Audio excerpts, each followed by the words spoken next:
And welcome, my nomads. Welcome back to another Bitcast. We back in the building, and I got Zach here with me today. What's good, Zach?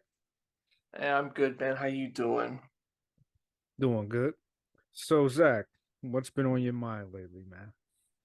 It's been a lot, man. I just for the record, that question I asked you yesterday, so you could tell everyone about go ahead and tell everyone what I asked, and I want your input on that.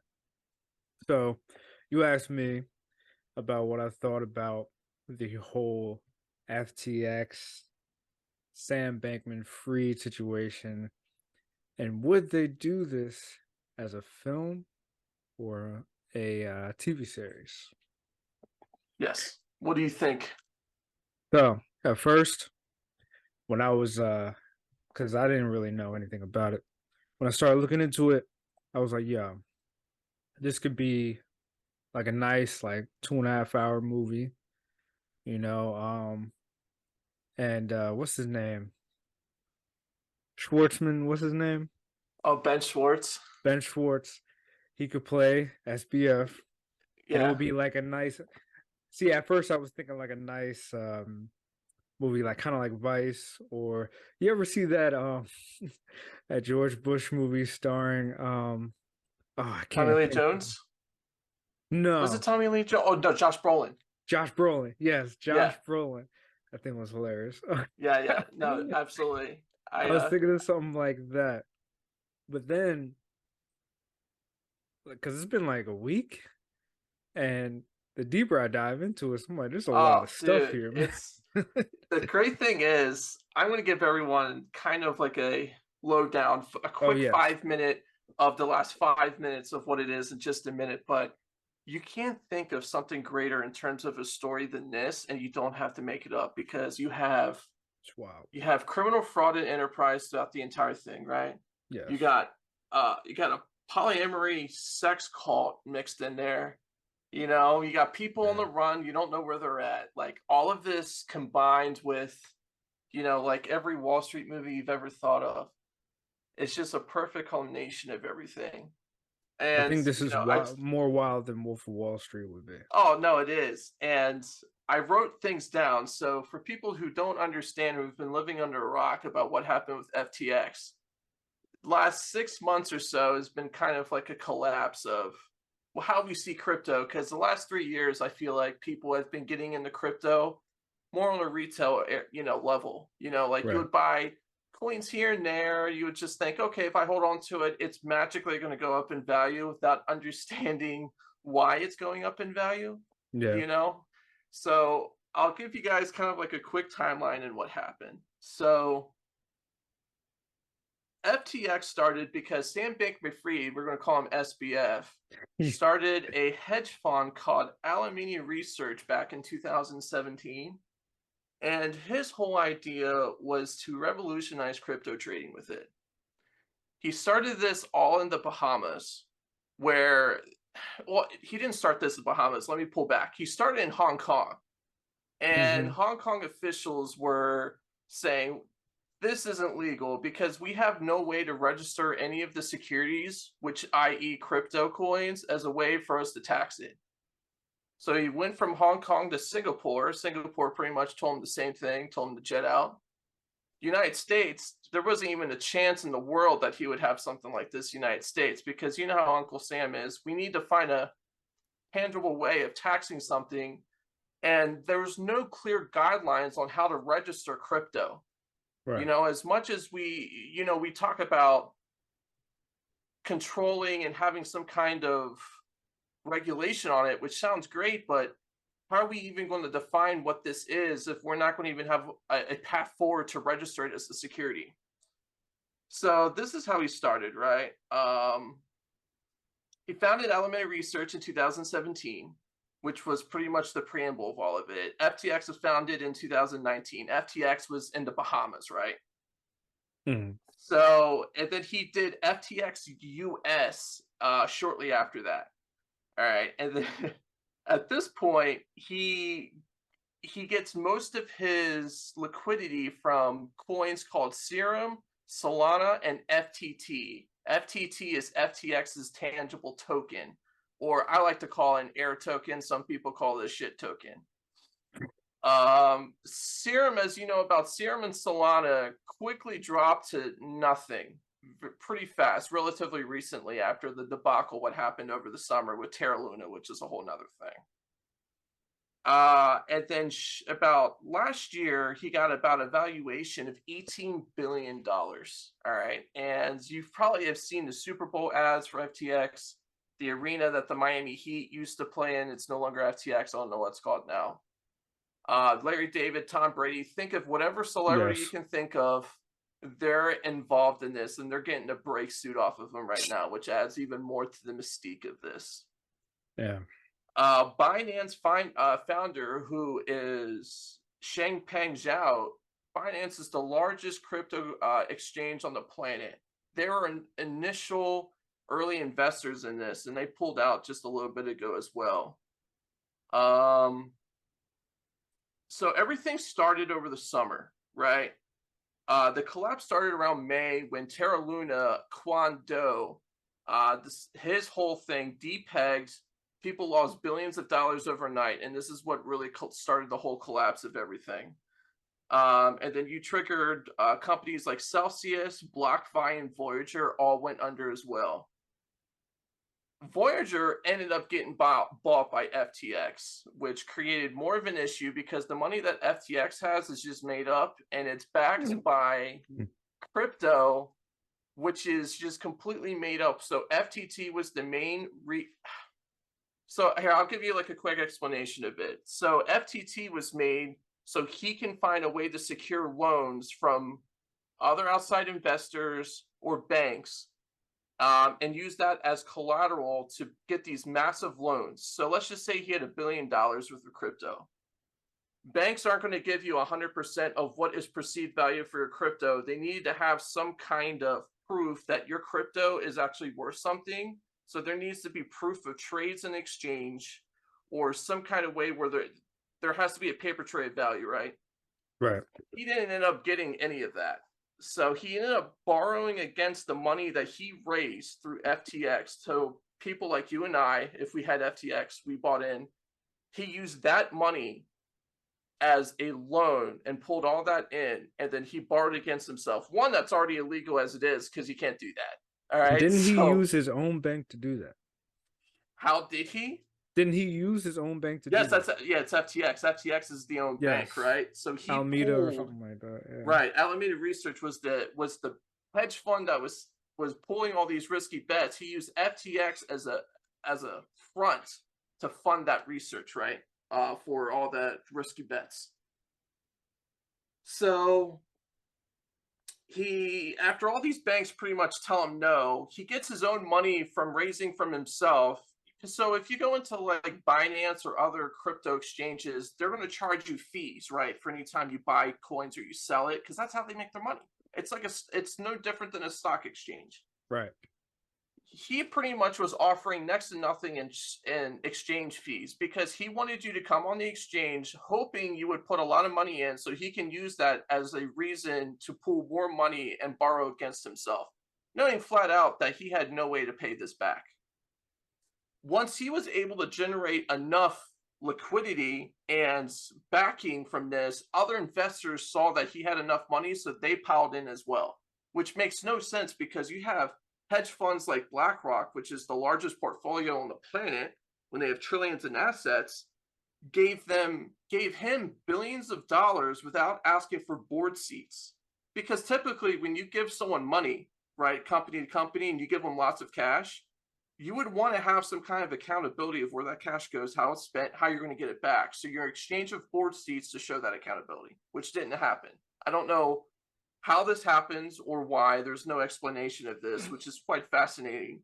We would think that would come out sooner rather than later. So once everything started getting depegged, they started defaulting on the loans because people started pulling out their money. Well, their crypto, they should get it back for money, and they're getting blocked because they had no capital to actually back up those withdrawals. Right.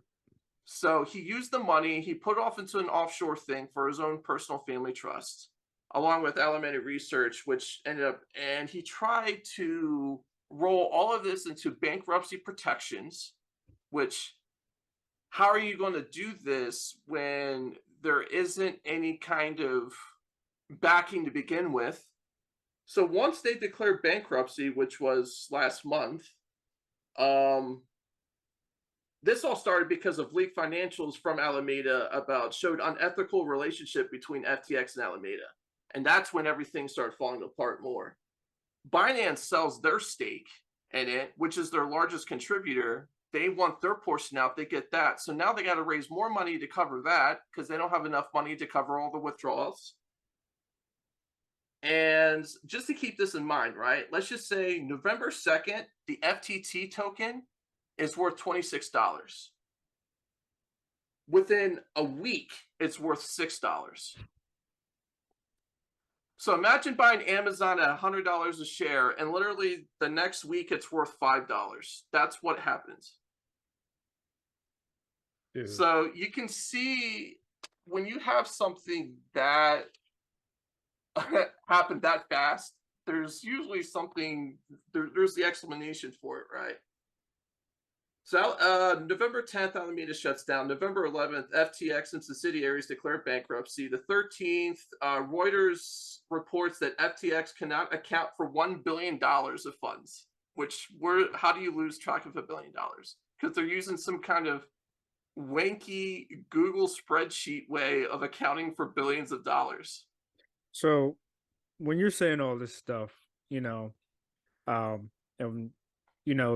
podcast that you let me listen to talked about crypto, the difference between like crypto and Bitcoin and stuff like that.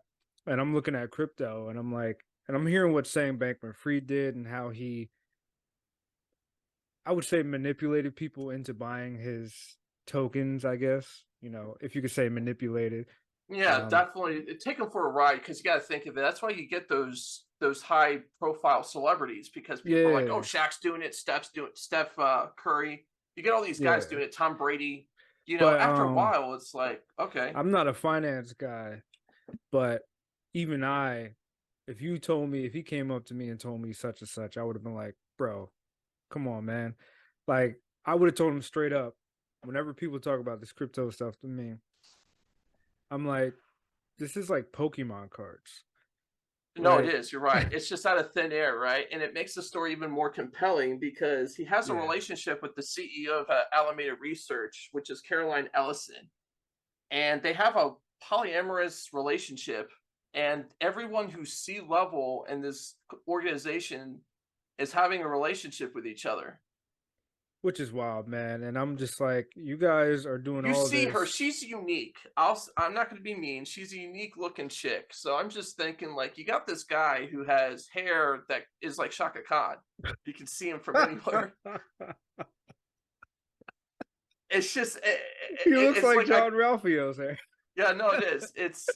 You couldn't think of something better when it comes to everything that took place, right? It's like, we were young adults when the crash happened in 07, 08, right? Yeah. And we watched movies after the fact. Everything is like, okay, what happens? And that makes sense. This is another version of it. And because he's gotten so many softball accountability within the media, because he's a large donor for Democratic, I'm not trying to pull politics into it, but he has a large donor of a lot of powerful people. And it so happens that his COO was donating to the opposite party as well. Yes, exactly. So it's a two-way street, right? He's donating one way, his COO is donating another. And I just find it fascinating that the guy who oversaw the liquidation of Enron is now the CEO. And for people who don't know Enron was the original OG company that pretty much took everyone's retirement. So the C-level guys took everyone's retirement and pensions that they paid into it, and they ran away with it. And it took them like 5 to 6 years to get prosecuted. Some people killed themselves because they didn't want to face lifetime in prison. And that kind of reminds me that there's going to be a long time for us to sort out how this happened, what happened, because Enron was that case, right? Like, how did all this happen?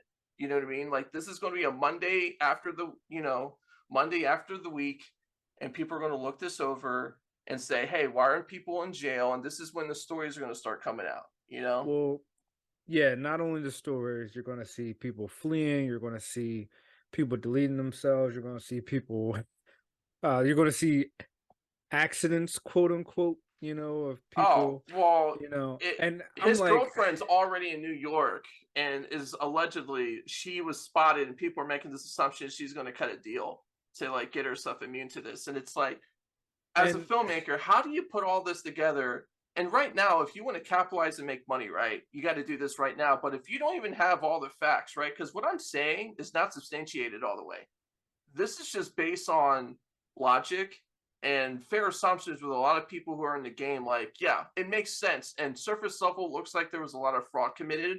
I mean, dude, there's like 10 different types of securities fraud, insider trading, a wire fraud. Take your pick of any fraud that exists, he's committed. So, how, as a yeah. filmmaker, are you going to make something without even knowing all the facts? So this is where we get into it. You know, you can go the Aaron Sorkin route, i.e., social network, where it Yeah, was basically just like kind of hearsay stuff. He said this, she said that. You yeah, build a yeah. story around it, and you dress it up with just amazing dialogue. Because Aaron Sorkin is a beast, and Mm-hmm. some things are factual, some things are not. It doesn't matter as long as the dramatization is just entertaining, which it was. Right. No one cared that um, Jesse Eisenberg's portrayal of Zuckerberg wasn't spot on. It doesn't matter because the movie was amazing, and not only did it get, I think it got nominations, right? But it It was did. just, it's one of those movies where people still talk about it. Even that trailer was amazing, and that tagline, you can't have millions of friends without accruing some enemies or something like that. Right. So you can go that route, and stuff like that makes me wonder. I think Adam McKay did the Bush movie with Josh Brolin. I wonder. Yes. I'm pretty sure that one was kind of like Social Network, where it wasn't completely factual, not as factual as it could be. So I wonder with things like this, where you have stories like this, where's the line drawn where filmmakers and creatives can make these stories and they're not factual at all? Because recently there was that show called Mike about Mike Tyson that came on Oh, yeah, yeah, Netflix. yeah, yeah, yeah, And yeah. Mike Tyson was like, "Don't watch this. They didn't ask me any questions. I don't sanction this. If you want to see a biopic about me, there's a movie coming out with Jamie Foxx starring as me, Mike Tyson. That I give my blessing to. By the way, that movie's been talked about for like over a decade. It's been coming out. I'm like, where's the movie? Where's the trailer? Is it gonna? This is the one, Jamie Foxx. Yeah, Jamie Foxx. I'm like, this is taking So forever. how do you have a biopic of someone without even consulting them? That's the question. That's the thing. It's I creative license at this point, It's right? like Remember that movie I historical told you fiction, I about, guess. Margin Call? I told you to watch Margin Call, right? With Zachary Great Quinto. movie. Take your great movie, right? But Great that movie. wasn't much long after everything happened, right? And we're still piecing everything together. And that was one of those things as well. It's like it happens mostly like that, but not completely. Right. You know what I mean? And I see where you're coming from, but it's like, look, 5 years down the line, no one's going to care about what this guy did. Yes, he defrauded lots of people and he's going to go to prison most likely, like Elizabeth Holmes did with Theranos, which is also another movie slash show that they did. Hulu. But that Yeah. was 5 years after she did all this. So there was time for us to gather the facts on this, and it didn't have the same appeal like this does. Like this is like everything that you Yeah. want from start to finish in a movie without having creative license. It's just how are you going to do it while making it factual? Yeah, after I found out more about the situation, I was convinced, this needs to be a limited series. Get all the cast Like the together, OJ ensemble trial cast. show with Cuba Gooding Jr., that would have been Amazing perfect. show. The yeah, Amazing show. that needs the people that made that need or the assassination of Ryan Murphy. Versace. Ryan Murphy. Yeah, he needs to do something like this. That would be perfect. He's the right guy for that. Yeah, Ryan Murphy makes all those type of stuff, and they're all amazing. And I think it should be a show. Now, because there's so many celebrities involved, and because it's so like fresh and everything, I think because we already know studios are getting this made now. You know, I think they're gonna Have want to. it. They're gonna want a movie done because they're gonna want as many eyes on this as there can be. You know, all these TV shows that are coming out on Netflix, Hulu, whatever, Right. they don't get as many eyes as you would like. No matter who's starring in it, no matter how great the script is, how great the cast is, you don't get as many eyes as you want. Movies still to this day get more eyes on them than TV shows do. And I feel like these companies, these studios are going to want that. They're going to want this to go into theaters. And I feel like because they would want it to be a movie, they would want it to be kind of like a Vice, you know, kind of like that George Bush movie. I keep forgetting the name of the movie, but I think it I was think it's called Bush. W. Oh, W, a movie I love. Uh, and Christian Bale was supposed to star in that as Bush. I forgot why he Oh my dropped out. god. But and then Josh Brolin took over, and then because it's made from the same people, right? Adam I McKay. can't. What? Christian Bale was Bush. Like I can. Anyway, that's besides the point. Yeah, man. And so yeah, so I think you would make it a movie, and because you would make it a movie, you would want that poppiness to it to attract more of an audience.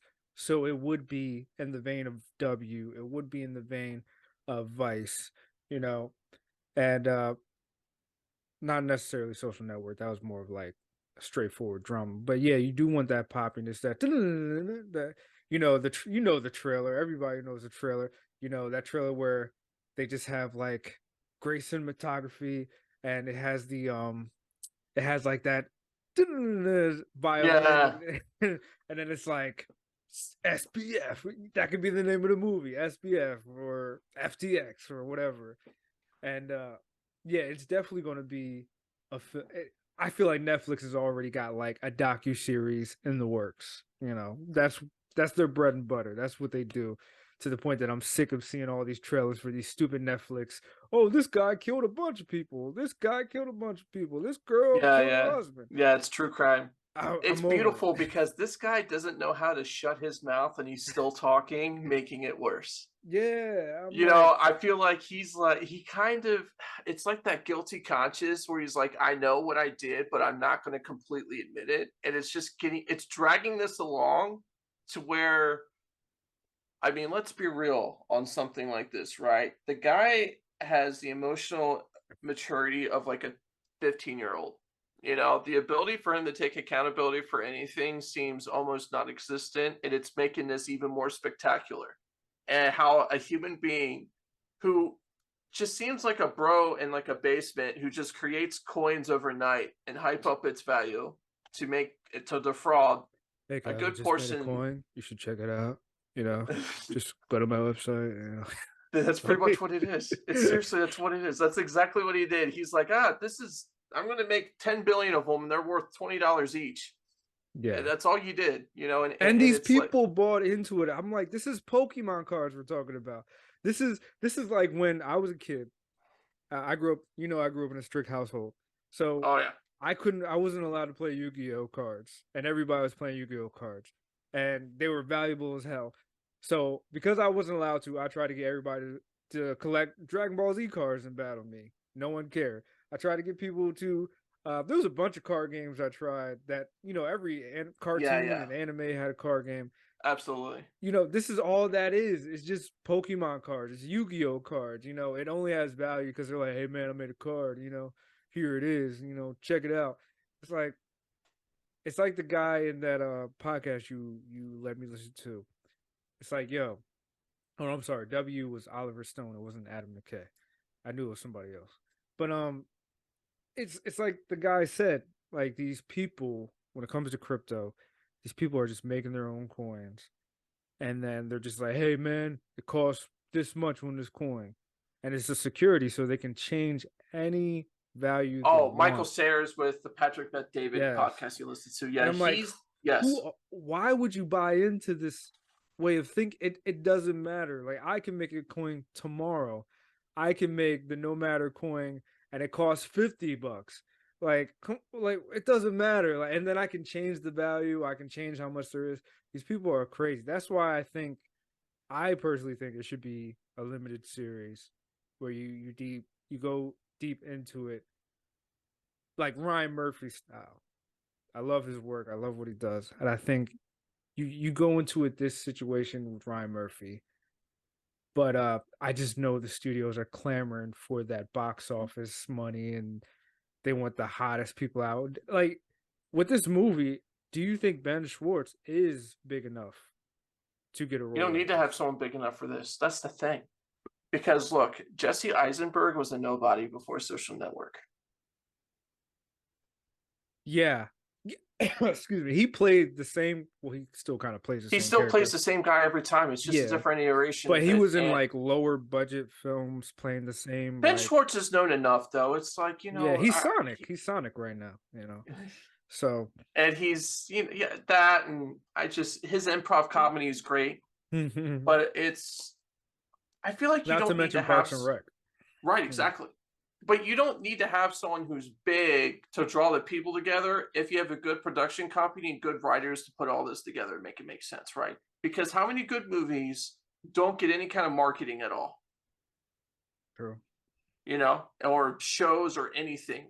Because, it's probably going to be Netflix that gets this, let's be real. And Yeah. Netflix has already learned its lesson on what not to do when it comes to this stuff. And Adam McKay and Netflix are like this right now. Yeah, So he's exactly. probably already working on it, man.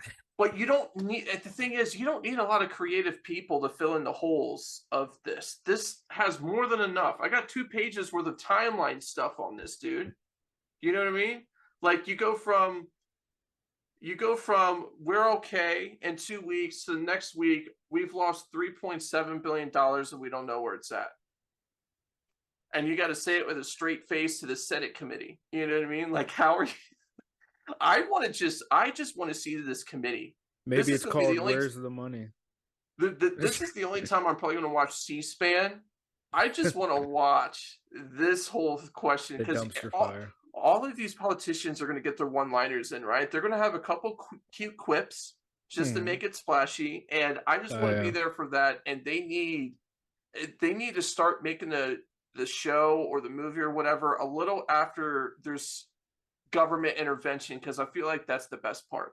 This is funny too, because there's so many high profile people involved in this. Do you cast different people to play actual celebrities?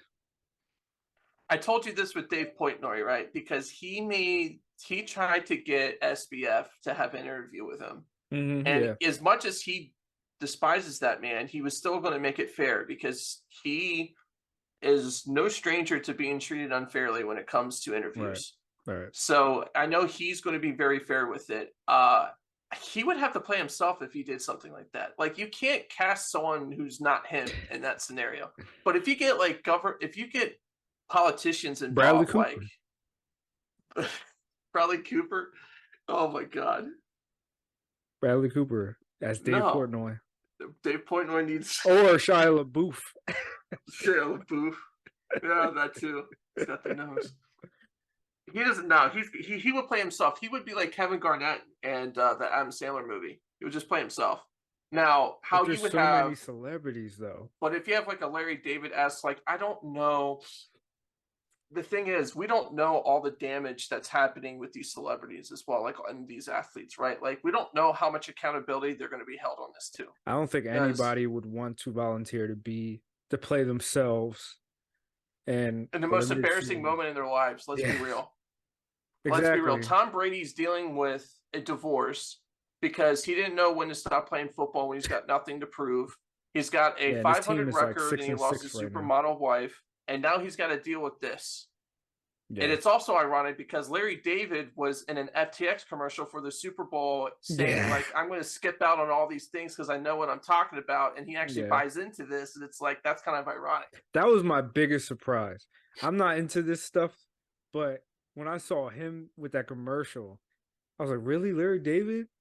You're Matt Damon? Yeah, Matt Damon. I wasn't surprised with that. Honestly, I wasn't surprised.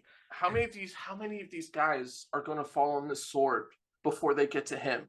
Before, meaning SBF. Like if his girlfriend does just rat him out and just becomes this whole thing, like this is you're going to have years worth of material for this at this Oh point. You know yeah. what I mean? Oh yeah. I mean, just the other day I saw that because I had Peacock. Peacock put out a documentary about Casey Anthony. I'm like, wasn't this like 10 years ago? So this is going to be one of those things where it's just going to, Surprised Kanye West ever came to her defense. By the way, at this point, I wouldn't put it past him. That guy. Woo. I feel like we're getting an apocalyptic PR storm of all these people saying the wrong things right now, and he's just happens to be at no matter how much crazy stuff he says, he doesn't happen to be in the headlines for more than a day before something else crazy happens. It seems like. Yeah, and then I'm waiting for the Adam McKay movie about Kanye West starring Jay Farrow as Kanye West. I'm waiting for that, you know, because with Kanye, it's like the script is writing Man. itself. You know what I'm saying? When you're that wild and you make Alex Jones look conservative. I mean, not conservative. What's it called? When you Normal. make He him looks look normal. woke, He you looks know? like a rational human being. Yeah, And all he's doing is this Alex Jones' path to sanity is just to have the most crazy people on his show. It's like, no, they're awful. yo, that made me. That I guy was is sued for dying $2 billion laughing. for the Sandy Hook farce, right? And he's like, you know what? I'm going to bring someone in who is a Nazi. I'm going to say I'm not a Nazi, and everyone's going to like me again. It's crazy how that works, you know? Yo, I was dying when Kanye was sitting there talking, and he said what he said, and Alex Jones was like, "Whoa, I, I don't." He looked like he was about to have a stroke right on the Yeah, screen. I'm like, yeah, man. dude, And I watched that, and I was like, "Oh my gosh, we need a movie of this. This needs to be a movie produced by Lorne Michaels, starring Jay Farrow." 2022 is going to be great, and it's going to be the last 4 months is going to be like taking up 40 minutes of the hour special, and Bro, then we add this Brittany Griner thing to it, right? And we get rid of the weapons dealer. Like this whole thing is just perfect. bro, Like we I need a said, right? movie. We need a show of 2022. We're just going to name it 2022, and it's going to be each Right. episode is a period of 2022. That's why I'm saying like they need to make this sooner rather than later because the FTX thing as a whole, it's not going to be sexy for long. Like you have this Russian deal with Brittany Griner. What's tomorrow? Yeah, You know like what I mean? all this SBF stuff happening has been overshadowed by so much other stuff, mainly And this Kanye. is a big deal. Like this is one of the largest defraud of the public Yes. ever. And I We're don't know. talking billions. I can't stress that enough. Like, look, 07, 08 affected a lot of people, but it didn't affect the amount of people that this is affecting right now. Like, imagine Yeah. having 20 grand in your account because a lot of people have that kind of cash in there and they can't even withdraw it. And you're lucky if you get pennies to the dollar from this Yeah, bankruptcy that's proceeding. wow, bro. That's wow. That's why this has to be a movie. And these studios, these production studios, are just going to keep eating from this because we're going to get more. Um, it's like Michael Saylor said in his podcast. Um, the justice system with this kind of stuff is going to take like 4 to 5 years. So we're just going to keep getting more information. There's going to be more scandal. There's going to be more people folding. They're like, oh, I'll tell you this if you give me immunity. Oh, I'll tell you this if you give me immunity. You know, I I'll get don't this know how deal. you go about this because this is in the Bahamas. None of this Mm, took place in the United States. mm. Nah, everything is open game for Hollywood, man. Oh, I know. Everything is. It's just. I mean, just like that. What's it Do called? you That think there's an fire ethical festival. boundary for it, though? Do you No, think there's some kind of obligation to get it right and the people who suffered to have their story told? no. There's there's no obligation when you can make a Jeffrey Dahmer show and not even consult the family before you do it. Mm, there's no line. And you can use well, the name of the victim and not even consult the family first. There's no line. Hollywood doesn't care. Jeffrey Dahmer. Oh, yeah. I still I mean, haven't seen it, but he ate boys and people, so I mean, it's Jeffrey Dahmer, he ate boys. I mean, and then you had Whitey Bulger, who just got killed recently in prison after his transport, Oh who yeah. happened to be the first organized crime member to sexually bride a federal officer in the 70s. So we Hmm. have all this going on, and no one's even talking about that. Like, he was like the it guy for organized crime for Oh so yeah. long. Johnny Depp starred as him in that movie. What was it, The Whale or something like that? Yeah, yeah. No, no, not The Whale. That's I that know new what you're movie talking with about, Brendan though. Fraser. But yeah, like I think about stuff like that when it's like when you're creating something that's based on real life, and it's like I don't think there's that much liability because it's historical fiction. It's like Gladiator, that's historical fiction. Right. It's like Cleopatra, that's historical fiction. This is history and it's historical fiction, which is why, Aaron Sorkin can write a whole script about the social network and it not be factual. I mean, so many people who those characters were based on, they're like, "Oh, I don't act like that," or "I didn't say that at that meeting. I wasn't there." It's like, what can you do? Can you sue the company? Can you sue them? I don't see too many cases of movies or TV shows coming out and people getting sued. I guess it's just creative freedom. I guess it's just in the public. You did it in the public, so we can make a movie about it in the public. Yeah. And then Do you what know we anyone don't know involved in happened. this? Nah, nah. You don't? You're not. See, here's the thing. As you know, my background anyway, I've been out of it for a while. I know quite a few people who are affected by this, and I it's might not know some one. small chunk of change, and it's one of those things where, look, guys, like, if you're going to get into this is not financial advice. So I'll tell you right now, like, you get into any of these exchanges, you don't really technically own any of those coins. No. You know what I mean? The only way you own it is if you transfer it to a hard drive, a physical hard drive, and you keep it on there that way and you put in a lock and safe. But the problem is, if you want Hard to get drives that and turn it die. into cash, you got to put it back into the exchange and then exchange it out for money. Hmm. So, the point of crypto was, It's Pokemon not cards, doing man. this. And here we are. And we got probably one of the greatest stories in the last 50 years minimum. And I don't think it's going to be justly told.